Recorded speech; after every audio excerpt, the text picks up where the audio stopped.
On October 15th, 1880, the weather in Lake Michigan was nothing out of the ordinary. It was a sunny, warm, beautiful day with hardly any clouds in the sky. However, later that day, mariners noticed that their barometers suddenly dropped and a storm was starting to brew. By 9 p.m. that night, waves started to grow and the wind gusts increased, creating a condition that quickly became dangerous.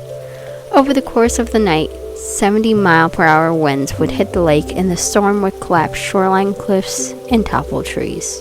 By the following day, the storm would be at its full strength. Over 90 ships, both out on open waters and in the harbor, were damaged by the storm. This massive storm was later named the Alpena, as a result of the number of lives lost on the steamer with the same name. The Alpena was carrying both passengers and cargo from the Muskegon area and was headed for Chicago. Captain Niels W. Napper knew the waves were growing but did not anticipate how large the storm would develop into. He was considered an expert navigator and believed the storm would subside. The Alpena stopped at several ports, including Muskegon and Grand Haven, picking up passengers and cargo before heading off to Chicago. It was last sighted during the morning of October 16th, between the hours of 6 a.m. and 8 a.m. by the schooner Irish, approximately 35 miles from the shore of Keweenaw, Wisconsin.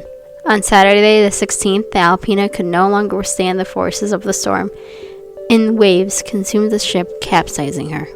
On the morning of the 19th, the wreckage of the Alpena began to wash ashore. The Holland City News reported, "The whole coast for 20 miles is strewed with the debris and freight. Among the debris was a large piano, and several weeks after the disaster, apples from the Alpena began to arrive near the shores of Grand Haven." A note was found in the wreckage, tucked between parts of the wall and molding. The note read, "The steamer is breaking up fast. I am aboard from Grand Haven to Chicago."